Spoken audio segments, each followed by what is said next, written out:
So hello, I'm here. I'm Eleni Exarchou, and we are at the Stockholm Supermarket Art Fair with Åsa Åkerlund. I'm trying to say her name right. We are in Stockholm, and hi Åsa. I would love to hear how you got at the Art Institute. So my husband, used to live in Sweden, and then he moved back to California while I was studying art in Stockholm. So then I applied for different schools in San Francisco, and I thought the Art Institute seemed like the nicest ones of the schools, and I applied, and thanks to the scholarship I could afford to study in the US. So it was very nice. Yeah. So you knew about the Art Institute from Sweden, right? You choose the school from here. I chose the school from when I was here. So I looked into different schools, and I had some classmate that also had made an exchange too. But he had to see CCA. Yeah. But I thought I wanted to try the Art Institute. Wonderful. Yeah. Okay. What kind of work were you doing back then? Can you talk to us a little bit about how you started, or maybe how you decided to go into photography? Did you start with photography? That was your major at the school? Yes, that was my major at the school. So I started with photography after being in England and finding that I really liked taking photos of people. And from the beginning I thought I wanted to be a photojournalist. But I applied to different art schools as well when I was going to a one-year course. And then when I went into art I thought it was freer and that I could try to do more different things and follow what I wanted to do. And in Sweden you only have one school that is focused on photography, but I wanted a wider, so I started my bachelor in more wide, but then I realized I wanted to have more the photography, but also being able to be in a school that had other fields around me. So then the Art Institute seemed like a good fit. Yes. And I was mostly doing, in my bachelor I was mostly doing photography and some video. But at the Art Institute I did more installations also. Yeah. And my master project was an installation and had almost no photographs in it at all. With lots of curtains in it, and more working with the space. Great. Do you remember any of the teachers that inspired you in photography at the Art Institute? Yes, I think both Linda Connors, of course, Linda. I took, and also just like openness and being able to go to her home and get like feedback on my photos, and I did that also after graduating, so that was really nice to like keep a contact and just have somebody to talk to that I trusted, and I was a TA to John Arnold that I really liked. Great. So that was, I think those two that I felt closest to. Great. So how did your work came to that point that we are now?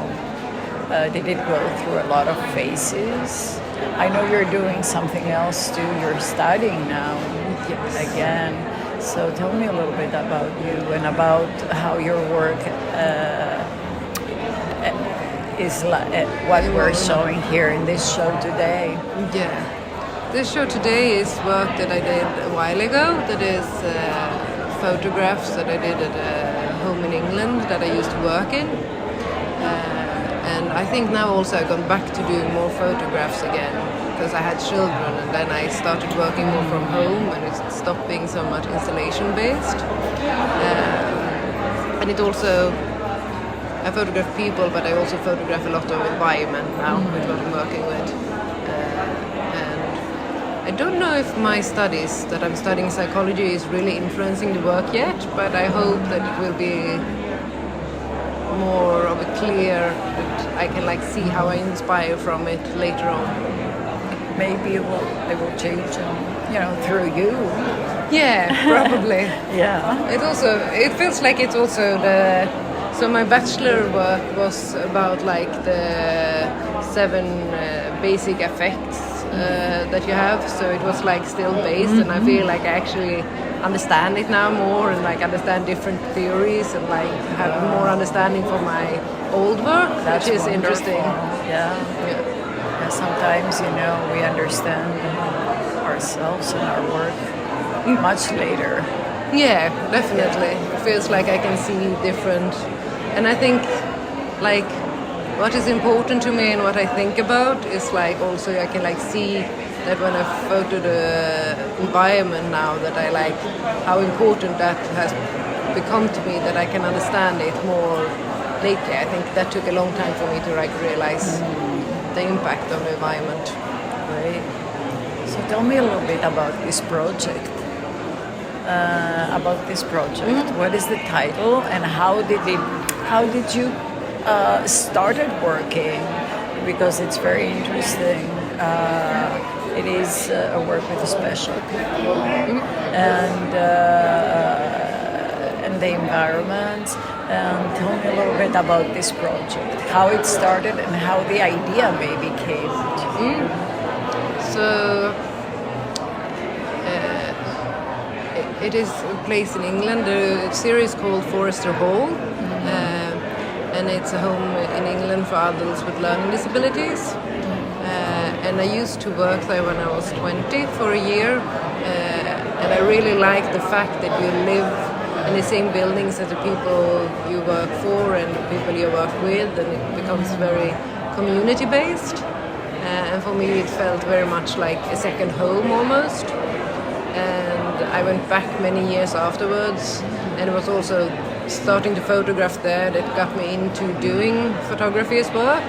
So I wanted to go back and do something, and I wanted to create images together and work more with stage photographs and like settings, and like more like a narrative that I like perform that isn't strictly documentary, that I don't feel like it is. It's more like a story that I'm telling, but also the story that I'm a part of. So it felt like important that it was my own community feeling like.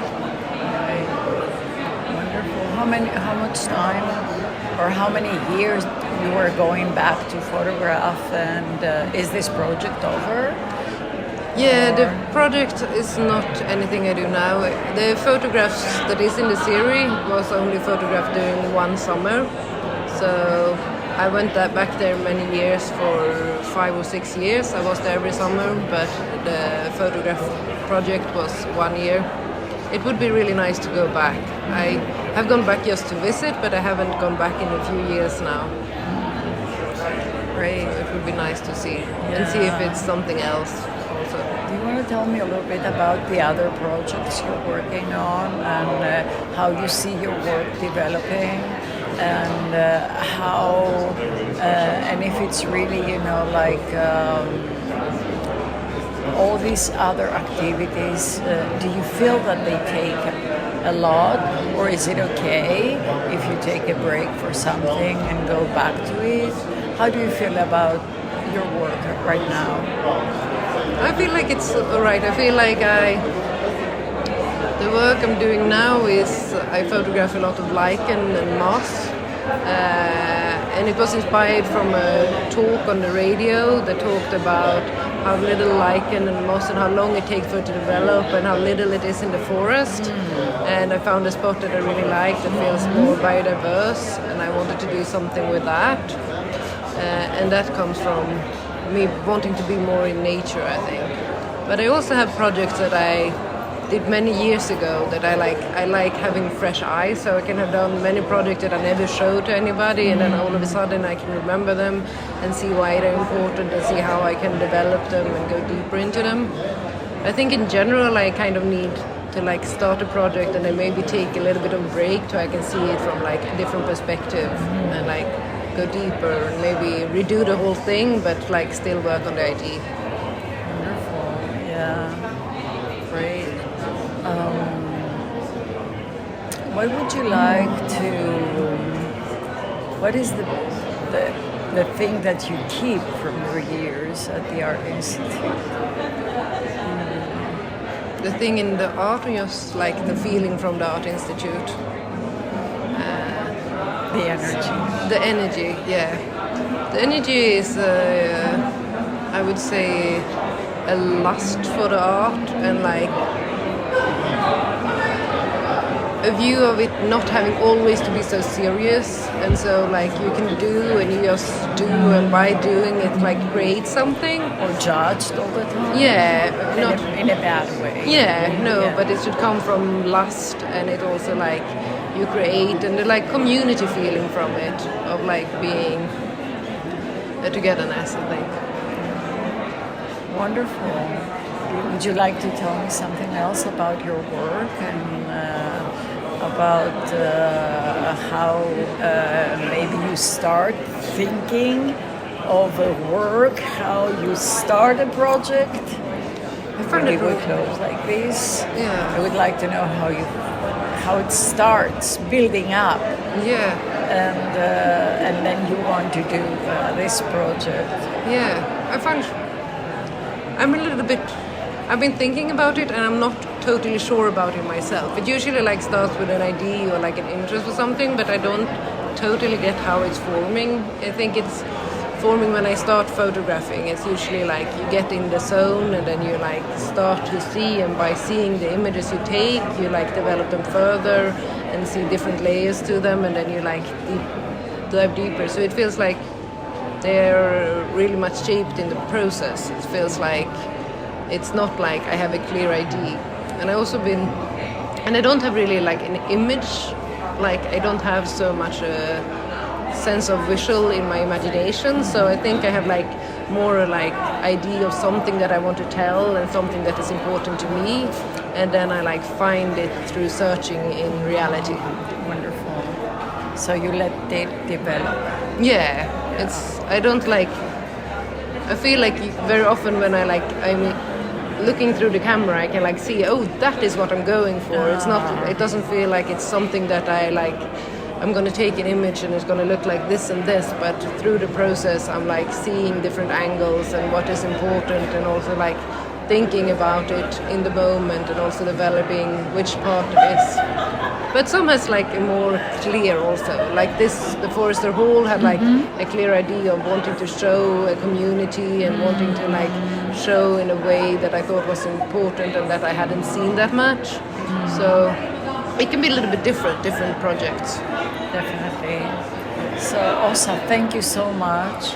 Thank you so much for being here with us and accepting to be in the show with us. It was really great to meet you and interview you and have your work here at the show.